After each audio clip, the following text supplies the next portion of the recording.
So you've seen it too. You know the issue with that kind of person. In this world, there's lots of people. Most of them battle with our friends. They fight with them. They try to see who can become the strongest, the top of the world. They collect those gym badges to try to find who's the best. But in reality, it's not them. They can never be one with a Pokemon. And then there's the people that research them to try to find ways to become better than everybody else, to track them, to see what really powers them. But nobody does their research like the final kind of person that exists out there. The one that nobody talks about. The one that doesn't like to make it into the media. The ones that actively avoid other people. They harness the power in a different way. They don't just use the Pokemon. They don't train them to do all the work. They try to understand them. They interpret what gives them strength. And then they use it for whatever they can. Whatever mischievous goods and services they provide. And those are the kind of people that I'm going to tell you guys about today. We're going to talk about what is a Pokemon wizard.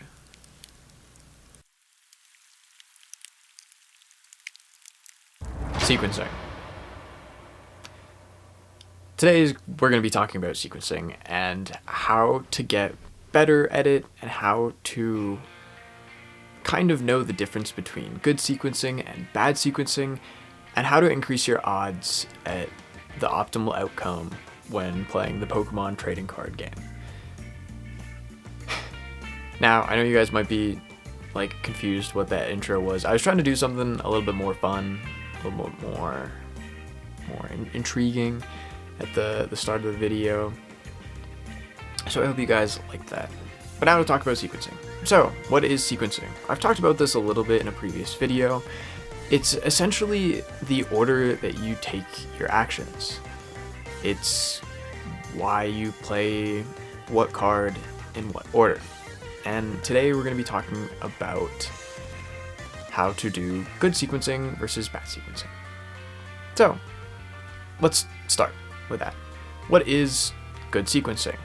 It's essentially playing your cards in the right order so that you get the optimal outcome.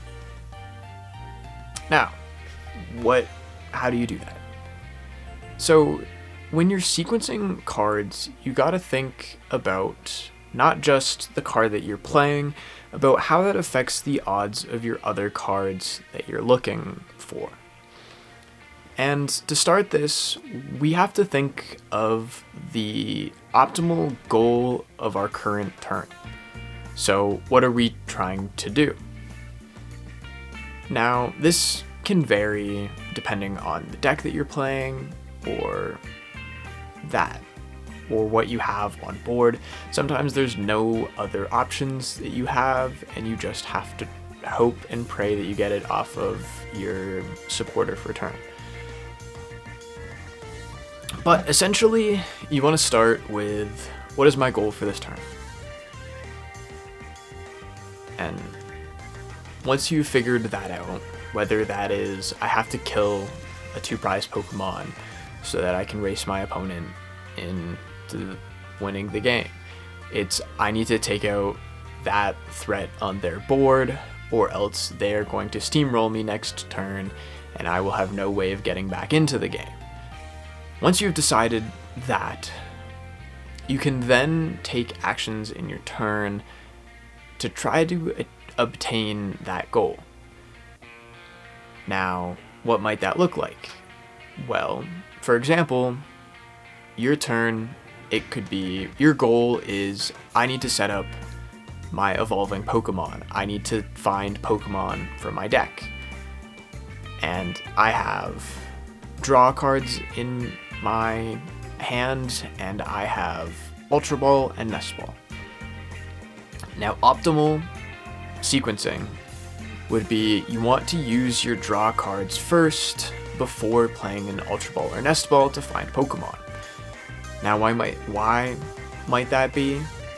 Well, if you search out the Pokemon from your deck first with the Ultra Ball and Nest Ball, there's less targets, or there's less of your target that is in the deck. So you're hoping that you're going to draw into one of the Pokemon that you can search out later, and then also search out the other one that you need.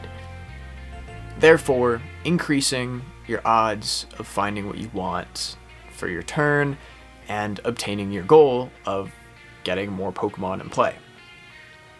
Now, if your goal was, I need to draw an energy to attach to my active Pokemon so that I can attack this turn, and your hand consisted of some draw, Ultra Ball, and Nest Ball, this is a situation where you're going to want to play your Ultra Ball and your Nest Ball first, because then you are taking out those options from the deck, the Pokemon from your deck on and putting them into play or into your hand, so that when you draw with your card, your whatever draw card it is, or draw ability, you are able to increase the odds of hitting an energy because you have taken out Pokemon from your deck, also known as taking out bad options for finding whatever you need.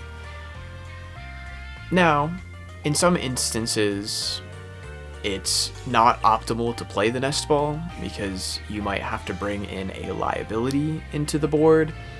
However, sometimes you're able to Nest Ball for something like Fezandipiti EX and get you more draw.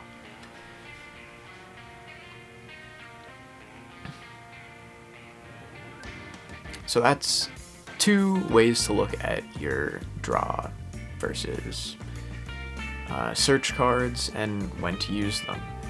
Now, there is also cards like Iono and your supporter for turn. When you have Iono in hand and you know, I want to play this supporter this turn because my opponent has the winning cards in hand and I know this. I know that I'm going to play Iono. You have to consider the other options in your hand, whether you want to use them, especially if it's like onboard draw ability, whether you want to use them before you Iono or after you Iono. Some draw you might want to play before Iono because you might have one of the pieces for another combo in your hand already, and you know that once you Iono, that piece is going to be at the bottom of the deck and you won't be able to find it. For example, you need to hit Candy Gardevoir this turn, but you also have to Iono your opponent. Now, you have Fezandipiti on the bench, and you can draw 3. You know that if you Iono and then Fezandipiti after, you'll see more cards. But you have Candy in hand. So you already have one of the pieces you need. So you shouldn't try, you'll want to flip the script first to try to find your Gardevoir piece, whether that be the Ultra Ball or the Gardevoir itself, or it may be a Night Stretcher because you had to discard one. The odds of getting your Gardevoir are higher than finding the Candy. So if you really need to find Candy Gardevoir and you have Candy in hand, usually you want to flip the script first before Ionoing. However, if you have the Ultra Ball piece in hand or Gardevoir in hand, it might be more optimal to Iono first to try to find the Candy and then flip to see more cards after you Iono, because generally there's more outs to finding your Gardevoir than there are finding your rare candies. So that's something to think about, is how many cards in deck do I have that will get me this out, and if that's my goal, what is the optimal way of finding that? And those are kind of the things that you should think about when you're sequencing your turn. Yeah. Now, what is bad sequencing? it's using things in the wrong sequence that just, like, it's hard to explain bad sequencing, but something like bad sequencing would be, I'm trying to find my Candy Gardevoir, so I'm going to Ultra Ball, find Gardevoir, put it into my hand, and then, oh shoot, the only other way I have to draw cards is Iono. Now the Gardevoir is actually at the bottom of my deck, and I've already used an Ultra Ball. I'm not going to be able to find Gardevoir this turn at all, because I just lessened my outs by an incredible amount of finding Candy Gardevoir. Now, a lot of that, people just say, oh, it's just a misplay, it's unoptimal, but there's like sequencing things that you can think about during your turn to try to find these optimal plays.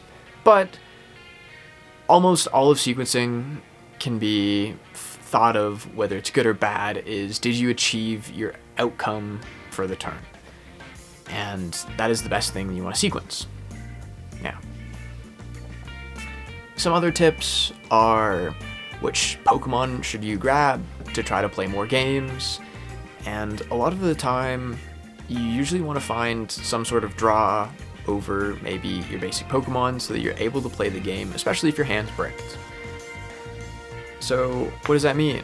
If your hand is dead and you have a Nest Ball in hand, maybe don't Nest Ball for your basic Pokemon that you want for your attacker, and try to set up your draw engine, or Nest Ball for like Fezandipity to try to flip the script to see more cards next turn. Things like that. Sequencing can also go between turns.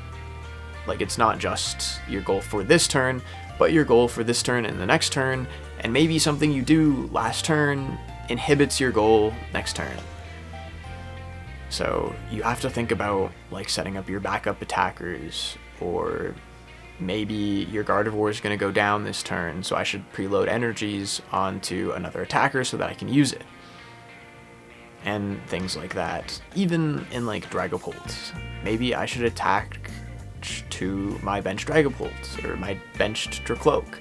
Maybe I should evolve a Dracloak into a Dragapult, so that if I get Iono to 1, I'm still have my benched Dragapult, and that doesn't lose me the game. Despite maybe next turn I won't be able to draw with my Dracloak, I'll have my Dragapult on the bench. Things like that. And then for Gholdengo right now, the best sequencing is what gets you to draw the most cards, and then what makes you Iono proof. How do you get the most on-board draw and not get all of your superior energy retrievals sent to the bottom of the deck and no way to find them. So don't Arven for a superior energy retrieval, leave it in your hand, because you'll most likely get Iono'd. Well, it's only really bad if you know that your opponent plays Ionos. If you know that they don't have hand disruption, maybe Arvening for the superior energy retrieval the turn before you need it isn't a bad thing, and then just holding it in your hand. But if you hold all 4 energy retrievals in your hand and you get Iono'd, maybe you're cooked. But I also don't really know how to play that deck low-key. But yeah. Those are my thoughts on sequencing and how to become a Pokemon wizard. At sequencing, at least. Hopefully. Hopefully this helped, and maybe at least made you think about what you're playing for your turn, more than, oh, I should just play everything in my hand. I should think about what my goal for this turn is, and if I actually really need to set up all 4 Dragapults, because usually you don't. Usually you don't need to set up more than 1 Charizard, maybe 2. But you also should know that in your matchups and how to sequence it. But that's all for today. I hope you guys liked the intro. I hope it actually looked cool, because it might not. But I tried for you guys. Anyway, I will see you guys in the next one. Peace.